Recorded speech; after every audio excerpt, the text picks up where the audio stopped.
Dear viewers, मैं बहुत ही एक इम्पॉर्टेंट विषय के ऊपर आपके सामने एक टॉपिक लेकर आया हूँ और उसमें आपकी अंडरस्टैंडिंग बढ़ाना चाहता हूँ। And the name of the topic is understanding drugs, types and effects.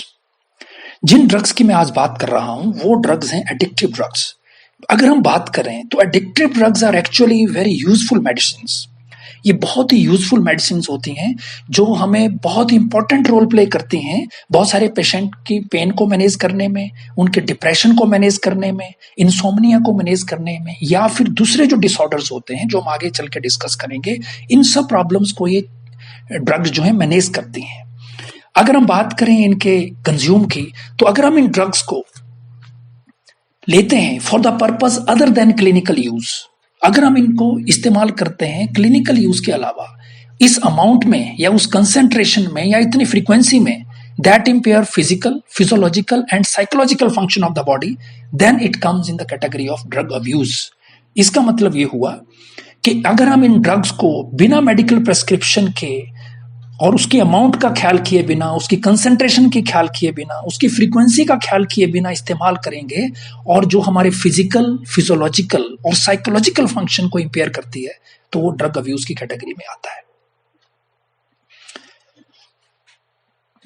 अगर हम लीगली बात करें तो drug abuse is basically the intake of drugs without valid medical prescription, बिना मेडिकल प्रेस्क्रिप्शन के, फॉर नॉन मेडिकल पर्पसेस और for obtaining pleasure और इफोरिया, जिसको हम कहते हैं ना कि सुखद एहसास की अनुभूति अगर किसी को चाहिए, जो इन ड्रग्स से लेना चाहता है, जिसका अमाउंट, स्ट्रेंथ, मैनर और फ्रीक्वेंसी इतनी हो कि जो हमारे फिजिकल और मेंटल फंक्शनिंग को डैमेज कर दे, then it comes in the category of drug abuse.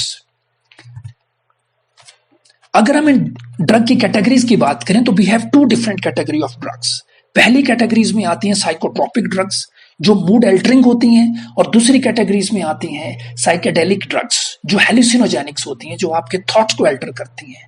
अगर हम साइकोट्रोपिक ड्रग्स की बात करें जो मूड अल्टरिंग के लिए इस्तेमाल की जाती हैं, so they are type depressant drugs होती हैं जिन्हें हम ट्रांसक्यूलाइजर्स या फिर सेडेटिव्स कहते हैं। ये ड्रग्स उस टाइम दी जाती हैं जब इंडिविजुअल को रिलैक्स करना हो, या इंडिविजुअल किसी एंग्जाइटी स्टेट में हो, या उसको नींद ना आ रही हो, या फिर इंडिविजुअल कोई साइजोफ्रेनिक इंडिविजुअल हो जिसका ब्लड प्रेशर और जिसमें थॉट बहुत ज्यादा आ रहे हों। ऐसे केस में ये ट्रांसक्यूलाइजर ड्रग्स इंडिविजुअल को दी जाती है। देखिए, अगर किसी भी जंगली जानवर को या किसी वाइल्ड एलिफेंट को हमने काबू करना हो या किसी दूसरे एनिमल को करना हो, तो हमें क्या करते हैं, we give them dose of tranquilizers, तो ये बॉडी को रिलैक्स कर देती हैं। ठीक है ना। इसके साथ सेडेटिव जो होती हैं वो स्लीपिंग पिल्स होती हैं, इंडिविजुअल्स को उस टाइम दी जाती हैं जब उसको नींद ना आ रही हो, तो सेडेटिव्स ड्रग्स उस टाइम दी जाती हैं। जहां तक ओपिएड की बात है तो ओपिएड एक बहुत बड़ी एनाल्जेसिक ड्रग्स है, मतलब ये पेन किलर का काम करती हैं। ठीक है, जिसमें मॉर्फिन आते हैं। इन सारी ड्रग्स के कैटेगराइजेशन और उसके बारे में इसका एग्जांपल हम आगे डिस्कस करेंगे। इसी के साथ बहुत सारे स्टिमुलेंट्स होते हैं जो इंडिविजुअल के मूड को अल्टर करते हैं, जिसमें कुछ ऐसे स्टिमुलेंट्स हैं जो इंडिविजुअल के मूड को अल्टर करने के साथ साथ उसके एनर्जी लेवल को भी बढ़ाते हैं, वो भी हम आगे डिस्कस करेंगे। इसी तरह से जो साइकेडेलिक ड्रग्स होती हैं जिसमें कैनाबिनॉइड्स हैं या एलएसडी है या जो एट्रोफा वेलाडोना से आती है ड्रग्स, वो सारी के सारी आती हैं साइकेडेलिक ड्रग्स में। तो we have two different category of drugs. One is psychotropic drugs, these drugs are mood altering drugs, these includes depressants, opioids and stimulants. And as far as the psychedelic drugs are concerned, so they are hallucinogens and these includes cannabinoids and LSD. तो we will discuss these type of drugs one by one, ये कहाँ से उसका source है और किस तरह से ये हमारी बॉडी और उसको अफेक्ट करते हैं। राइट, जैसे मैंने कहा कि in the case of stimulants we will discuss about cocaine, tobacco and amphetamines. In the case of depressants, we will discuss about sedatives and tranquilizers. And in the case of hallucinogens, we will discuss about cannabinoids, LSD, datura, and atrofa veladona. And in the case of opioids, we will discuss in detail about the morphine. Right? तो जहां तक stimulants की बात है, तो stimulants वो हैं जो हमारी बॉडी के हार्ट बीट को बढ़ाते हैं, हमारे एनर्जी लेवल को बढ़ाते हैं। तो इसमें बहुत सारी ऐसी ड्रग्स हैं जिसको हम बात करेंगे। तो सबसे पहले आती है कोकेन और कोका अल्कलॉइड्स। सबसे इंपॉर्टेंट बात है कि कोकेन और कोका अल्कलॉइड वो ड्रग है बेसिकली जो हमारे बॉडी के एनर्जी लेवल को इंक्रीज करती है। राइट। और इसका सोर्स क्या है? इसका सोर्स है एक साउथ अमेरिकन प्लांट जिसका नाम है इराइथ्रोजाइलम कोका, और इसके लीव्स और यंग ब्रांचेस को इस्तेमाल किया जाता है। और जहां तक इसके यूज की बात है तो उसका यूज या तो स्नॉटिंग की जाती है या फिर इसकी स्निफिंग की जाती है। या तो इस ड्रग को स्नॉट किया जाता है या फिर इसको स्निफ किया जाता है। जहां तक इम्पैक्ट की बात है तो ये इम्पैक्ट करता है हमारे सेंट्रल नर्वस सिस्टम में। सेंट्रल नर्वस सिस्टम मतलब ब्रेन को अफेक्ट करता है। और कोकेन एक ऐसी ड्रग है, अगर उसको ओवरडोज ले लिया जाए तो अल्टीमेटली इसका हेलुसिनोजेनिक इफेक्ट हो जाता है। राइट। सेंट्रल नर्वस सिस्टम में इंटरफेयर करके ये हमारे बॉडी के ब्रेन के अंदर जो न्यूरोट्रांसमीटर है डोपामाइन, उसको अफेक्ट करता है। अल्टीमेटली ये करता क्या है कि ये ब्लॉक करता है ट्रांसपोर्ट प्रोटीन्स को। ठीक है, ट्रांसपोर्ट प्रोटीन को ब्लॉक करता है। एक्चुअली क्या है कि जहां तक डोपामाइन की बात है तो डोपामाइन एक बहुत बढ़िया हमारे ब्रेन के अंदर एक न्यूरोट्रांसमीटर और एक हार्मोन का काम करता है। जितने भी हमारे बॉडी में प्लेजरेबल इफेक्ट्स होते हैं वो सारे डोपामाइन की वजह से होते हैं। तो डोपामाइन हमारे बॉडी में सेक्रीट होता रहता है न्यूरॉन्स के बीच में। तो जितना ज्यादा डोपामाइन हमारी बॉडी में सेक्रीट होता है उतनी हमें प्लेजर की फीलिंग आती है, हम बहुत अच्छा फील करते हैं अपने बारे में, अपने आसपास के बारे में, और हम आराम से अपना काम करते हैं। और ये हमें बहुत मोटिवेट करता है। जब हम किसी काम को करने के लिए हमारे अंदर मोटिवेशन आती है और हम किसी काम को बड़ी शिद्दत से करते हैं, उसे अपना पढ़ाई का ही काम हो या कोई और दूसरा काम हो, उसको बड़ी लगन से करते हैं और खुश रह के काम करते हैं, तो वो इसका मतलब है कि हमारी बॉडी में सफिशिएंट डोपामाइन सक्रिट हो रहा है। अब ये ड्रग क्या काम करती है? ये ड्रग क्या करती है कि ये बेसिकली उसके ट्रांसपोर्ट को इंटरफेयर करता है। मतलब जब कोई इंसान उस कोकेन के डोज को लेता है तो अल्टीमेटली यूजुअली व्हाट हैपन्स कि साइनेप्स के पॉइंट के ऊपर there are some transport proteins. उन ट्रांसपोर्ट प्रोटीन का काम होता है कि जब भी हमारा मन में कोई अच्छे थॉट आते हैं तो डोपामाइन सिक्रीट होता है। थोड़ी देर के बाद वो डोपामाइन वापस जहां से आया था उस जगह पे चला जाता है और उसको ले जाने का काम करती हैं ट्रांसपोर्ट प्रोटीन्स। लेकिन जब हम एक्सेस में थोड़ा कोकेन का अगर कोई आदमी सेवन कर लेता है तो जो ट्रांसपोर्ट प्रोटीन है, उस डोपामाइन जो बाहर निकला हुआ और हमें प्लेजर की फीलिंग दे रहा है, उसको वापस ले जाने वाली जो ट्रांसपोर्ट प्रोटीन है वो काम नहीं करती। अगर वो काम नहीं करेगी तो डोपामाइन उसी जगह पे काफी देर तक रहेगा जब तक उस कोकेन का इफेक्ट रहेगा, तो उसकी वापसी को बंद कर देता है। वापसी बंद हो जाती है तो फिर डोपामाइन ज्यादा देर तक बॉडी में रहता है तो हमें वो प्लेजरेबल फीलिंग आती रहती है। लेकिन प्रॉब्लम ये है कि इस ड्रग की एडिक्शन हो जाती है। यूजुअली क्या होता है कि हमारी बॉडी में केवल थॉट प्रोसेस से ही, अच्छा सोच के ही डोपामाइन सिक्रीट हो जाता है और हम अपने डे को पूरी तरह से एंजॉय करते हैं, अपने फैमिली रिलेशन को अच्छे से एंजॉय करते हैं। सपोज करिए एक बच्चा या कोई इंडिविजुअल जो है वो किसी तरह की ड्रग्स नहीं लेता, हमारा सिस्टम किसी पे डिपेंड नहीं है, तो दिन के टाइम में इंडिविजुअल का ब्रेन ये सोच करके भी खुश हो जाता है कि अगर मान लीजिए शाम को घर में कोई पार्टी है या कोई रिलेटिव्स आ रहे हैं या किसी ने कोई अच्छा ग्रेड ले लिया, घर में कोई ब्याह शादी है, तो उसको कोई गैदरिंग पे जाना है, कोई पार्टी पे जाना है, तो दिन में उसको बच्चे को थॉट आ रहा है, किसी भी इंडिविजुअल को आ रहा है, तो उससे बड़ी अच्छी फीलिंग कर रहा है और अपने काम को बड़ी शिद्दत से कर रहा है, मोटिवेट होकर कर रहा है। तो ऐसे इंडिविजुअल की बॉडी में डोपामाइन खुद ब खुद सक्रिएट हो रहा है केवल सोचने मात्र से। अब दूसरी तरफ एक ऐसा केस है कि एक ऐसा इंडिविजुअल है जिसकी बॉडी डिपेंडेंट हो चुकी है किसके ऊपर? कोकेन के ऊपर। तो अब उस आदमी को वो बिना कोकेन लिए हुए उसकी बॉडी में डोपामाइन सक्रिएट नहीं होगा। एक स्टेज ऐसी आ जाएगी, इसके लिए अगर उसको अच्छा फील करना है, मोटिवेटेड रहना है, तो उसकी बॉडी में डोपामाइन सक्रिएट होने के लिए उसको कोकेन का सेवन करना ही पड़ेगा। Otherwise now dopamine secretion has been dependent upon the use of cocaine because that individual has become addict now. तो cocaine is a very dangerous drug. Basically अगर हम यूं करें, कोकेन का एक कॉम्बिनेशन बनता है जिसको हेरोइन के साथ किया जाता है, उसको हम स्पीड बॉल कहते हैं। ये बहुत ही spontaneous kick of cocaine and prolong ecstasy of heroin देता है। मतलब ये हेरोइन और कोकेन के दो तरह के इफेक्ट को देता है जिसको हम बोलते हैं स्पीड बॉल। इसके साथ कोकेन क्रैक के नाम से भी बड़ी फेमस है। इसमें क्या करते हैं कि कोकेन को बेकिंग पाउडर के साथ प्रिपेयर करके मोल्ड किया जाता है into hard rods, that is known as crack. इसका दूसरा नाम क्रैक भी है। क्रैक हम कब कहते हैं? जब कोकेन को बेकिंग पाउडर के साथ हीट करके मोल्ड करके हार्ड रॉड्स बनाई जाती हैं और जिसको फिर छोटे छोटे पीसेस में ब्रो करके इंडिविजुअल है तो उसको स्मोक करता है या इनहेल करता है। तो इस तरह से अलग अलग तरह से इसका इफेक्ट आता है।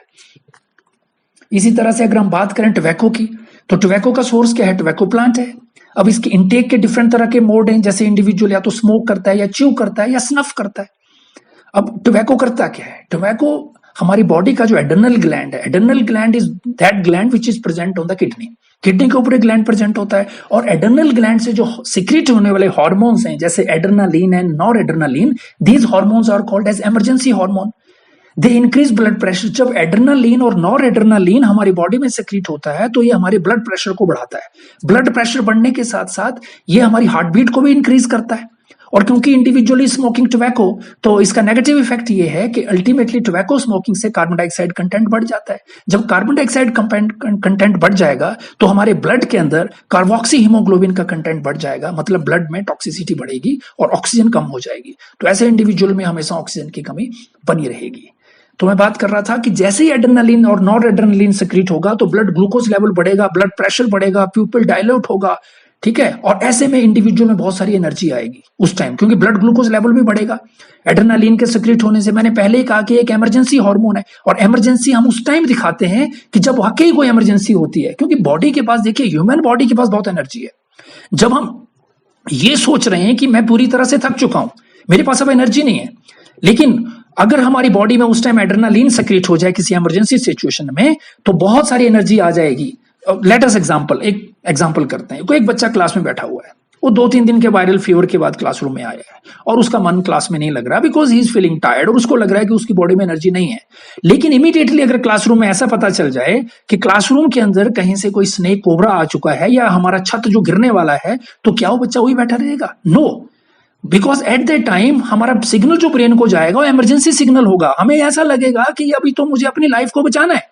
तो in that particular time adrenaline will get secreted, और वहां से हमारा ब्लड ग्लूकोज लेवल बढ़ेगा, ब्लड प्रेशर बढ़ेगा, हार्ट बीट बढ़ेगी, बॉडी में एनर्जी आएगी, और वो बच्चा भी वहीं सबके साथ उस जगह को छोड़ देगा और वहां से भाग जाएगा, उस जगह को छोड़ देगा। उसके अंदर बहुत सारी एनर्जी आएगी। यूजुअली ये चीजें हम, जैसे हमने कहा कि this hormone is also known as hormone of fight and flight. जो भी हमारे मन में जितना भी एंगर है, गुस्सा है, एनर्जी है, that all credit goes to the secretion of adrenaline, the type of thought we give to our brain, and brain work accordingly, and it stimulate the adrenal gland to secrete a very very important hormone that is called adrenaline. मैं यहां बता देना चाहता हूं, हमारी body के 2 बड़े जबरदस्त हार्मोन है, stimulants, which are dopamine as well as adrenaline. अगर किसी इंडिविजुअल की, अगर हम अपने पूरा साल अपने आप को मोटिवेट रखें किसी काम को करने के लिए, तो ये डोपामाइन एंड एड्रेनालिन हमारी बॉडी में सेक्रेट होते रहेंगे, and we will keep on motivating. ये बात ध्यान रखिए, जो लोग बहुत अच्छा परफॉर्म करते हैं हर चीज में, वो अपने आप को मोटिवेट रखते हैं, वो अपने आप को हमेशा इमरजेंसी सिचुएशन में डाल के रखते हैं। यूजुअली आप देख लीजिए, जब भी हमारा कोई एग्जाम होता है या हमारा कोई इंटरव्यू होता है या कोई ऐसी चीज होती है, तो ये सारा हमारा पूरी नींद वींद सब गायब हो जाती है और हम अपना कंसंट्रेशन अपनी पढ़ाई के ऊपर लगा देते हैं। तो that credit goes to the secretion of dopamine and adrenaline. Naturally secrete होते हैं, लेकिन अगर हमारे बॉडी के ये एड्रेनालिन और डोपामाइन, अगर हमने इनफोर्स गुलाम कर दिया इनको कि they will only get secreted when we will take a drug, individual is become drug addict, तो उस आदमी की बॉडी में, उसके जो माइंड है उसमें प्लेजर खत्म हो जाएगा, और वो that individual become dependent on those particular chemicals, कि वो केमिकल इनटेक करेगा, तभी उसकी बॉडी डोपामाइन और एड्रेनालिन जैसे इंपॉर्टेंट स्टिमुलेंट को सेक्रेट करेगी। Next is amphetamines. Amphetamines is also a synthetically produced drug, और मोस्ट प्रोबेबली ये जो ड्रग है ज्यादातर एथलीट्स इसको लिया करते थे, और अब तो पूरे गेम्स के अंदर जो है डोप टेस्ट आ गया है, तो उसमें इसकी अगर किसी ने इनटेक किया है तो पता चल जाता है। बेसिकली इस ड्रग को हम पैपिल्स भी कहते हैं, और it is also known as anti sleep drug, anti hunger drug. And individual who take this amphetamines, वो आदमी घंटों काम कर सकता है बिना सोए हुए, ठीक है। बहुत ही डेंजरस ड्रग है, बॉडी के एकदम डेफिनेटली आपके एनर्जी लेवल को बढ़ा देती है। बहुत सारे लोग जो एथलीट थे पहले, जब ये डोप टेस्ट नहीं होता था, तो बहुत सारे लोग जो एथलीट्स थे, जो दौड़ने का करते थे या किसी भी तरह से अपना परफॉर्मेंस को एनहांस करने के लिए एम्फेटामाइन जैसे ड्रग ले लेते थे, चाहे वो वेट लिफ्टर होते थे या कोई 100 मीटर स्प्रिंट वाले होते थे या कोई किसी भी तरह का कोई गेम हो, तो अल्टीमेटली ये आपके बॉडी को एनहांस करते हैं, लेकिन इसके बहुत ज्यादा नेगेटिव इफेक्ट्स भी हैं। जैसे ये ड्रग बॉडी के अंदर जाती है तो हमारे सिंपैथेटिक नर्वस सिस्टम को इंक्रीज करता है। डेफिनेटली जैसे मैंने कहा कि लेवल ऑफ डोपामाइन इंक्रीज हो जाएगा, और उसकी वजह से आदमी की नींद भी गायब हो जाएगी, आदमी डिप्रेशन में भी जा सकता है, और उसको रिड्यूस एपिटाइट हो जाएगी, और साथ के साथ इसका एनर्जी लेवल को भी इंक्रीज करेगा। तो ये इसका भी बॉडी के ऊपर बहुत नेगेटिव इफेक्ट पड़ता है। अब हम बात करते हैं डिप्रेसेंट्स एंड देयर इफेक्ट्स। तो ऐसे कौन सी चीजें हैं, कौन सी ड्रग्स हैं जो एज ए डिप्रेसेंट काम करती हैं हमारी बॉडी में? तो सबसे पहले हम बात करते हैं सेडेटिव्स। सेडेटिव्स हैं, they are anti depressant drugs, जिसमें हम बात करेंगे बार्बिचुरेट्स की। बार्बिचुरेट्स यूजुअली फॉर्म होते हैं by the urea and the malonic acids के कॉम्बिनेशन से बार्बिचुरेट्स बनते हैं। अब ये ड्रग जो है हमारे सिस्टम को स्लो डाउन कर देती है, right? It bind to GABA receptors of the CNS. Basically, what is this GABA? That is an amino acid. इसका नाम है गामा अमाइनो बुट्राइक एसिड। ये एक इनविट्री न्यूरोट्रांसमीटर है सेंट्रल नर्वस सिस्टम के अंदर। ये एक इनविट्री न्यूरोट्रांसमीटर है, ठीक है। तो अल्टीमेटली ये रिड्यूस करता है न्यूरॉन एक्साइबिलिटी को।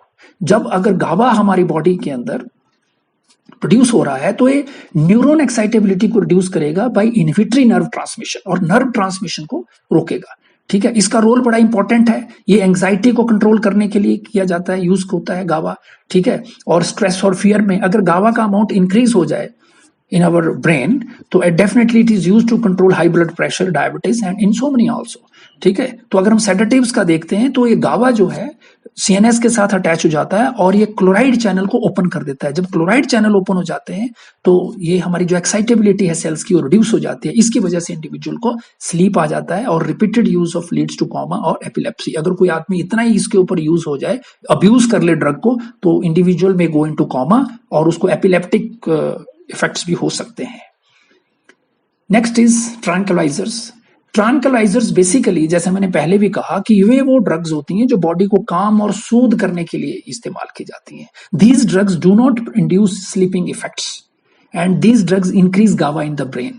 ये जो हैं ये गाबा के अमाउंट को बढ़ाती हैं ब्रेन के अंदर। और इसमें दो वेरी इंपॉर्टेंट तरह की ड्रग्स आती हैं, बेंजोडाइजापाइन्स जिसमें यूजुअली हम डाइजापैम कहते हैं, वैलियम इस दूसरा नाम है, और रेस्प्रिन फ्रॉम रोवल्फिया सर्पेंटिना से रेस्प्रिन निकलती है। तो ये ट्रांसक्विलाइजर्स हैं। ट्रांसक्विलाइजर्स मैंने जैसे कहा ये बॉडी इंडिविजुअल को रिलैक्स करने का काम करते हैं। एंग्जाइटी, एंटी एंग्जाइटी इसको इस्तेमाल किया जाता है। एंटी साइकोटिक होती है, एंटी हाइपरटेंशन ड्रग है ब्लड प्रेशर को रिड्यूस करने के लिए, और मेंटल टेंशन और फटीग को भी खत्म करने के लिए ट्रैंक्विलाइजर्स का इस्तेमाल किया जाता है। तो इंडिविजुअल जो इनके एडिक्ट हो जाते हैं इस तरह के ड्रग्स के, जो इसका मिसयूज करते हैं, जिसको हम ड्रग अब्यूज कहते हैं, they keep on taking this type of drugs, ठीक है। और कुछ ऐसी ड्रग्स होती हैं जिसका सेडेटिव इफेक्ट्स और ट्रैंक्विलाइजर इफेक्ट भी होता है, जैसे डाइजापैम वैलियम।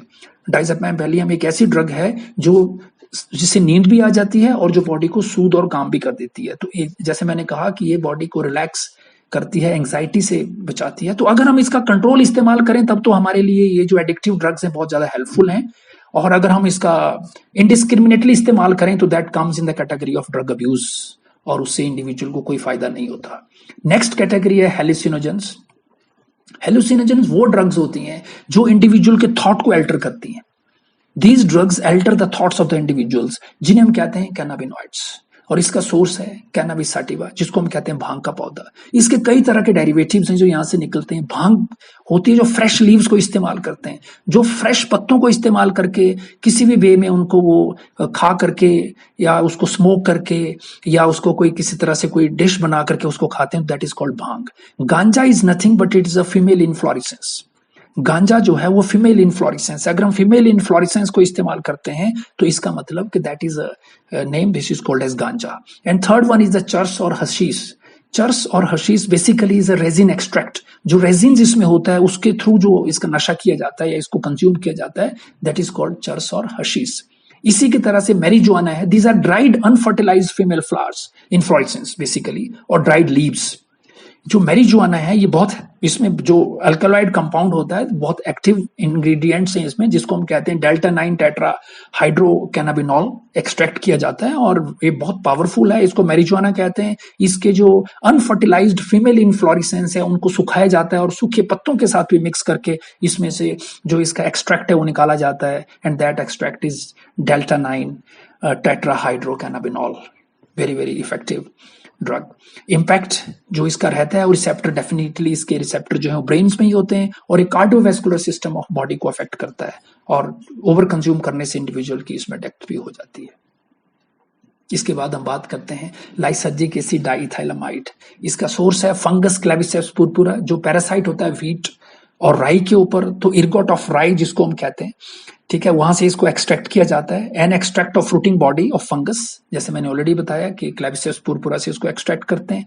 इसका इम्पैक्ट इमोशनल आउटबर्स्ट के ऊपर होता है, मूड चेंज करता है, non coordination of body parts में आपस में कोऑर्डिनेशन खत्म हो जाएगा, अनकॉन्शियसनेस और इवन डेथ भी हो जाती है अगर एलएसडी का कोई ज्यादा कंजप्शन कर ले तो। और इंडिविजुअल लो डोज में इसमें एक्टेसिव फील करता है, जॉय के मूड में रहता है। इसके अलावा धतूरा एंड एट्रोफा वेलाडोना, जो धतूरा कि जो सीड्स होते हैं और एरियल पार्ट्स होते हैं एट्रोफा बेलाडोना के, धतूरा के सीड्स और aerial parts of atropa belladonna इस्तेमाल किए जाते हैं, और ये they may lead to the death if taken in slight excess. Very very toxic, very very dangerous type of drug.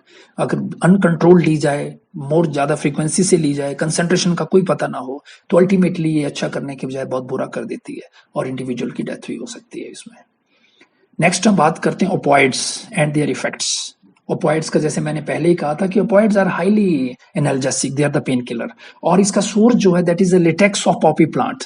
Poppy plant मतलब पेपेबर सोमनीफेरम। पेपेबर सोमनीफेरम का जो पौधा है जिसको हम पॉपी प्लांट कहते हैं, उसके लेटेक्स से हम मॉर्फिन एक्सट्रैक्ट करते हैं।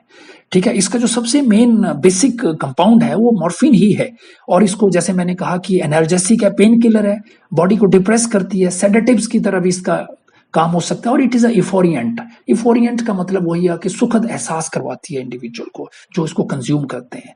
तो अगर हम मॉर्फिन को अगर हम मिथाइलेशन करते हैं, ये इसी के ही डेरिवेटिव्स हैं, अगर मॉर्फिन का मिथाइलेशन होता है तो वो कोडीन बनती है। कोडीन जो है ना कफ सिरप में भी इस्तेमाल होती है, और डाईएसिटाइलेशन के ऊपर ये हेरोइन और स्मैक बनती है, जिसको ब्राउन शुगर भी कहते हैं। Smack is basically the by product, crude product of the heroin.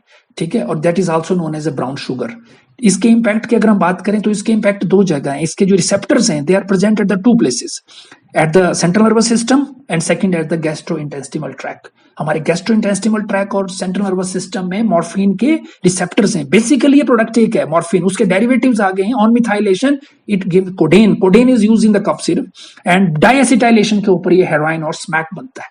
Smack तो थोड़ा सस्ता होता है, heroin is very very costly, बहुत महंगा है इंटरनेशनल मार्केट में, और गलती से अगर इसको आदमी ने कंज्यूम कर लिया, खा लिया, तो इसमें डेथ तो बिल्कुल श्योर है। इसलिए इसको इनटेक करने के लिए स्नॉट किया जाता है या इंजेक्शन लिया जाता है। No body can consume heroin as such. Snorting में कोई एक ट्यूब के थ्रू और इसको रख दिया जाता है, और उसको फिर वो नोज के थ्रू उसको इनहेल करने की कोशिश करते हैं, दैट इज कॉल्ड स्नॉटिंग। या फिर इंजेक्शन लिया जाता है इसका। जो ड्रग एडिक्ट्स होते हैं they consume, they take heroin like this. इसी वजह से, इसके कलर की वजह से इसको चिट्टा भी कहा जाता है। It is also known as chitta. ठीक है, इस इज आल्सो नोन एज चिट्टा। अगर हम चिट्टा की बात करें जो पंजाब में अब एक पॉपुलर नेम है चिट्टा, तो that is nothing but it is a heroin. लेकिन आजकल की डेट में जो चिट्टा है it is a synthetic drug, it is a synthetic combination of the heroin with other drugs also. ठीक है, this is not actual one. ठीक है, ये एक्चुअल वन वो नहीं है कि जो पहले तो एनाल्जेसिक का काम करते थे एक्चुअली नेचुरली। अब क्या था कि पुराने जमाने में जब कोई ऐसी हमारे पास एनाल्जेसिक ड्रग या पेन किलर नहीं होते थे, उस टाइम इसी हेरोइन को या इसी प्लांट को, पेपेबर सोमनीफेरम पॉपी प्लांट का एक्सट्रैक्ट लेकर के ही उसको जख्मों के ऊपर लगाया जाता था और आदमी उसको कंज्यूम करता था, but that was used to be natural. लेकिन आज की डेट में ये सारी चीजें जो हैं वो सिंथेटिक आ रही हैं, जो इंडिविजुअल को एक किस्म से एडिक्ट भी बना दे रही हैं। अगर हम लास्ट में कंक्लूजन की बात करें और रिसोर्स फॉर हेल्प की बात करें, बहुत सारे लोग जो हैं, बहुत सारे यंगस्टर जो हैं, they are into it and they have become the addict. तो ऐसा नहीं है कि कोई इंडिविजुअल अगर किसी भी तरह की ड्रग का एडिक्ट हो गया है तो उसके लिए अब कोई लाइफ खत्म हो चुकी है। इसके लिए उसकी फैमिली और उसके फ्रेंड्स और उसके स्कूल या कॉलेजेस के लोग या उसके आसपास सोसाइटी की जिम्मेवारी बनती है कि ऐसे इंडिविजुअल को हम बैक स्ट्रीम सोसाइटी के अंदर लेके आए और ऐसे इंडिविजुअल को वापस उसको रिहेबिलिटेशन सेंटर में लेके जाएं, so that professional help is very very important. जो ऐसे एडिक्ट हैं, जो स्ट्रगल कर रहे हैं उसके साथ, तो as a individual, as a responsible citizen of the country, it is our responsibility, it's a responsibility of the family कि ऐसे लोगों को जान को हम बचा सकते हैं। Otherwise the individual who is into it, उनकी लाइफ जो है उसके इफेक्ट्स के ऊपर हम बाद में बात करेंगे। तो I think this is all about, and I am very sure कि you might have benefited from this and you might have come to know the different category of the drugs. Kindly share my video and like my channel and give your viewpoints and kindly subscribe it. Thank you.